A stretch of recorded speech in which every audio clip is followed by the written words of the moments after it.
혹시 내 어머니 이름이 이현주라면 나는 내 아버지일지 모른다. 택시 안에서 터진 이 한마디가 두 남자의 운명을 바꾸게 될 줄 누가 알았을까? 하지만 이야기는 몇 시간 전부터 시작되어야 한다. 광주 시내의 한 호텔 연회장에서는 지역 식품 업체들의 정기 모임이 한창이었다.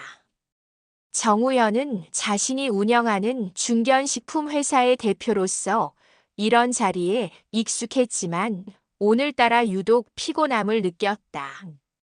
56의 나이에 아직 혼자인 그에게 이런 사교 모임은 때론 부담스럽기도 했다. 우현 사장님, 벌써 가세요? 아, 예. 내일 일찍 서울 출장이 있어서요. 밤 11시가 넘어 호텔 앞에서 택시를 잡았다. 평소라면 대리운전을 불렀겠지만 오늘은 왠지 혼자만의 시간이 필요했다. 타고난 택시는 깔끔했고 젊은 기사는 정중한 인사와 함께 목적지를 확인했다. 서울역까지 가주세요. 네, 알겠습니다. 백미러로 본 기사는 27 정도로 보였다. 또래 남자들과 달리 진중한 분위기가 느껴졌다. 정우현은 창밖으로 스쳐가는 야경을 바라보며 생각에 잠겼다. 손님, 혹시 불편하시면 음악 틀어드릴까요? 아니요, 괜찮습니다.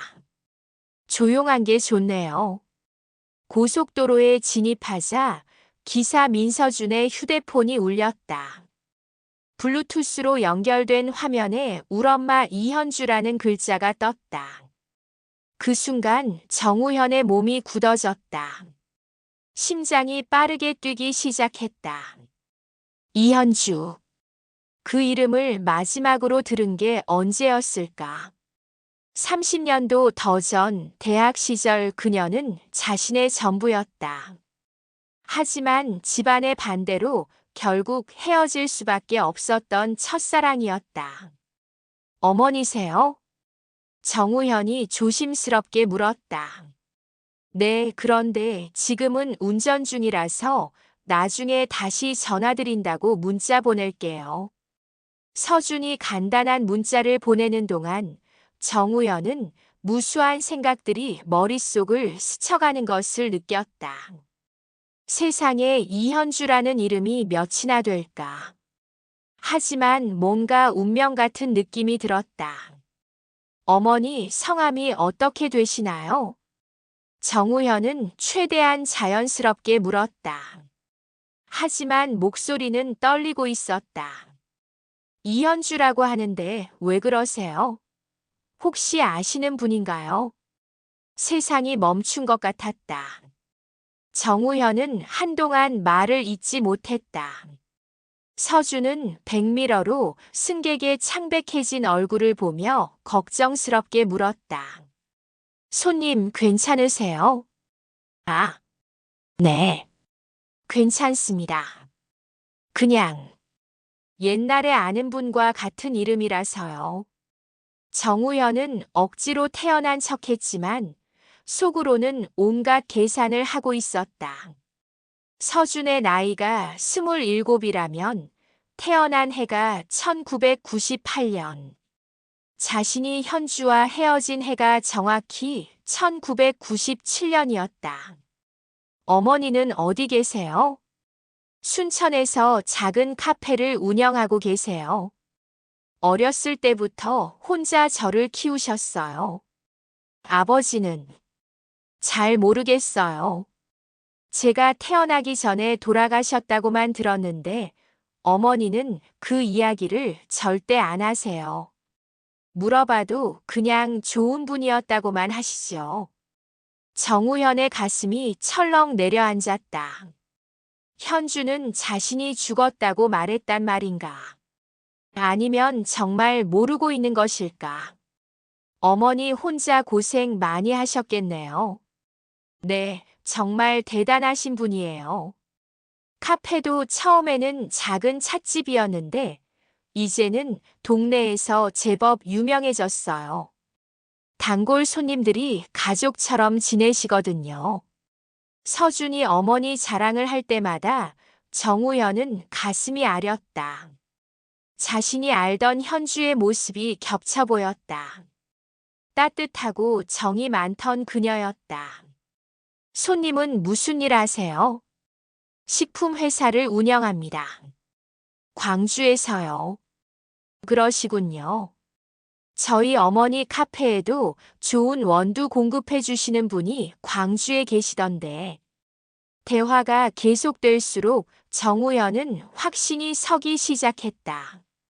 서준의 눈매, 미소 짓는 모습, 심지어 말투까지도 현주를 닮아 있었다. 아니, 어쩌면 자신을 닮았을 수도 있었다. 택시 운전은 언제부터 하셨어요?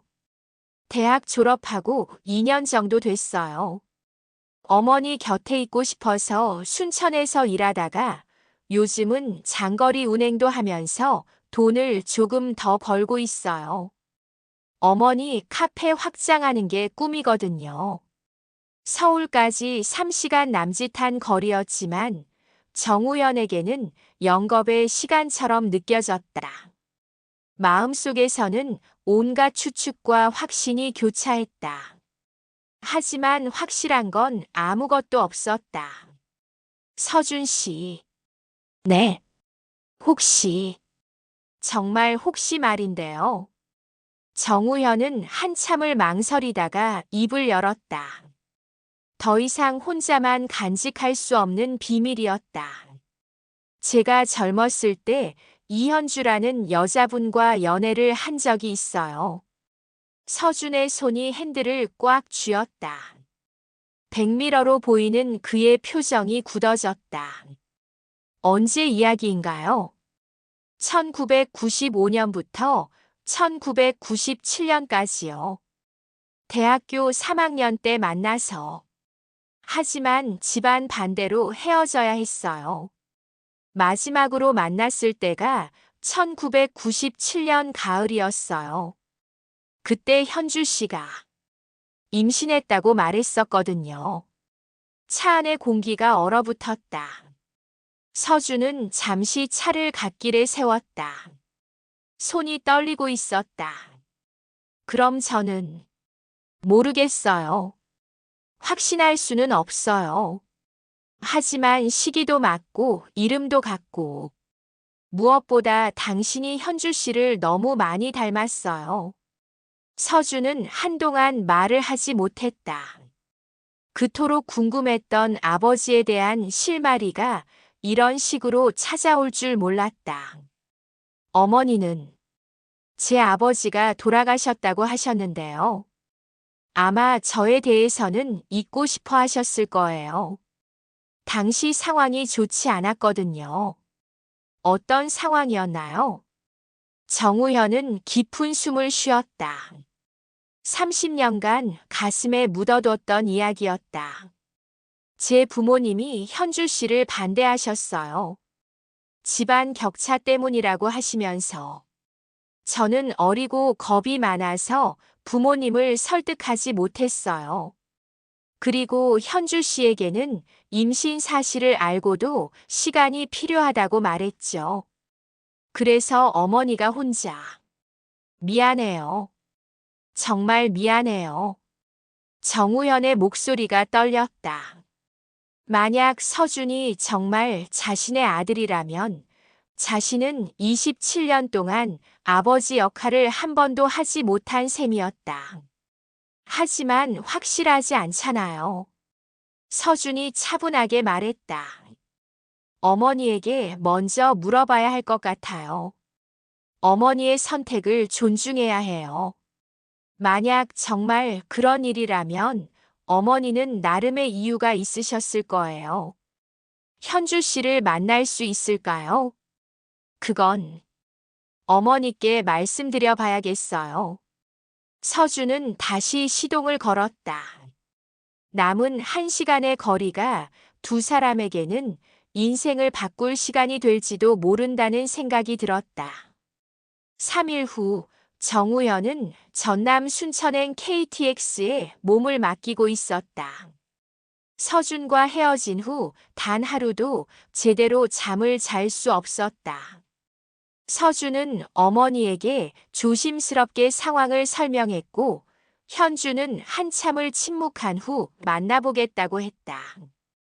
순천역에서 내려 택시를 타고 시내 한복판에 있는 작은 카페로 향했다. 현주의 정원이라는 간판이 보였다. 30년 전 현주가 꿈꿔왔던 모습 그대로였다. 문을 열고 들어서는 순간 시간이 멈췄다. 카운터 뒤에 서 있던 여자가 컵을 떨어뜨렸다.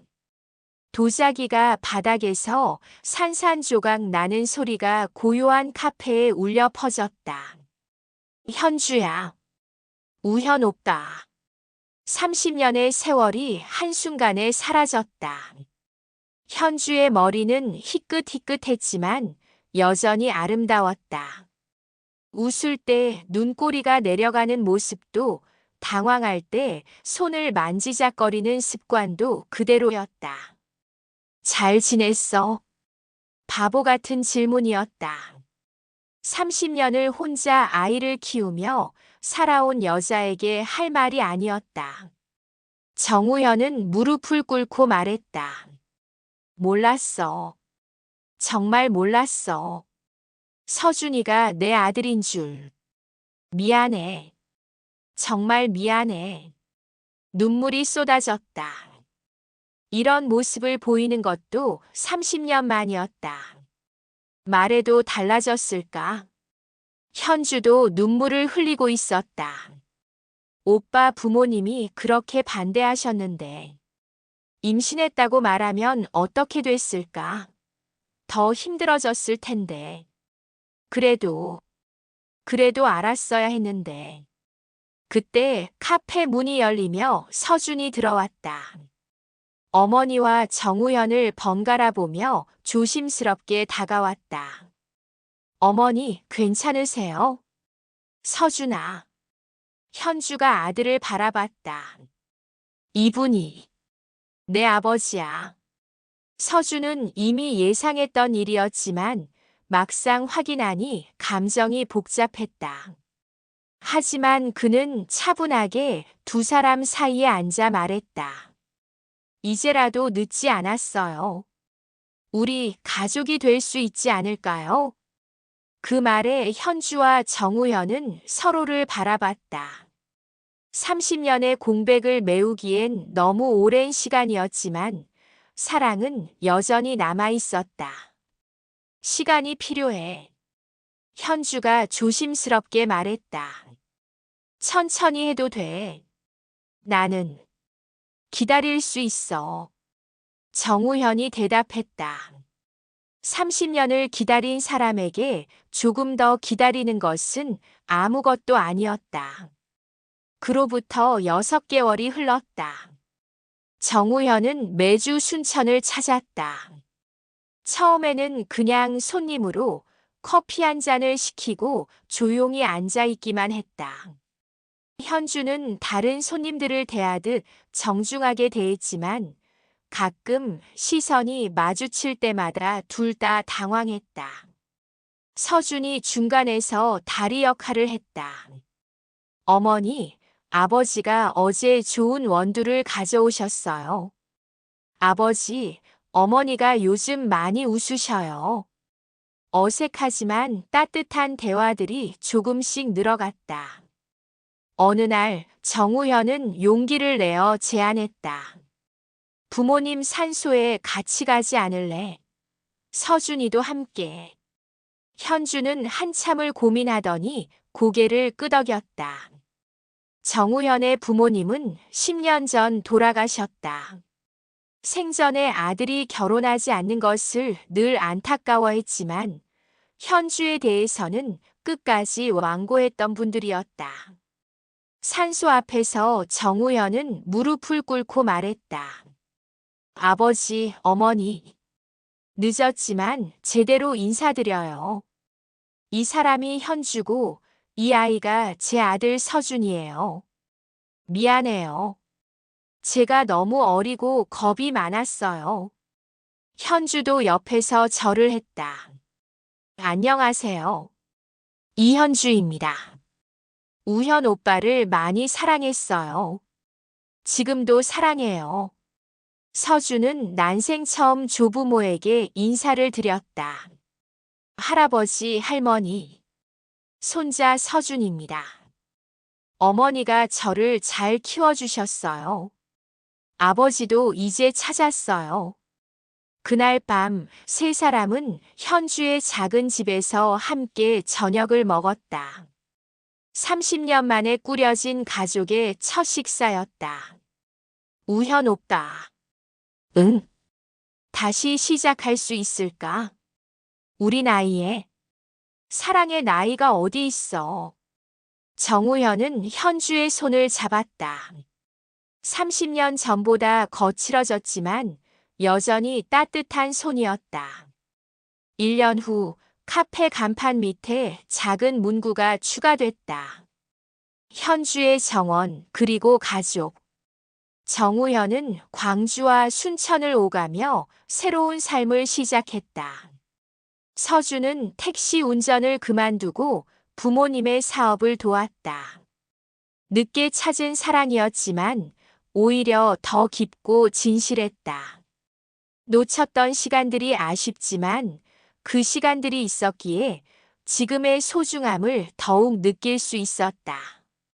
어느 봄날 카페 정원에서 세 사람이 함께 꽃을 심고 있었다. 바람이 불어와 꽃잎들을 흩날렸다. 그 바람 속에는 30년의 그리움과 새로운 시작의 설렘이 함께 담겨 있었다. 바람이 우리를 다시 만나게 해줬나 봐. 현주가 웃으며 말했다.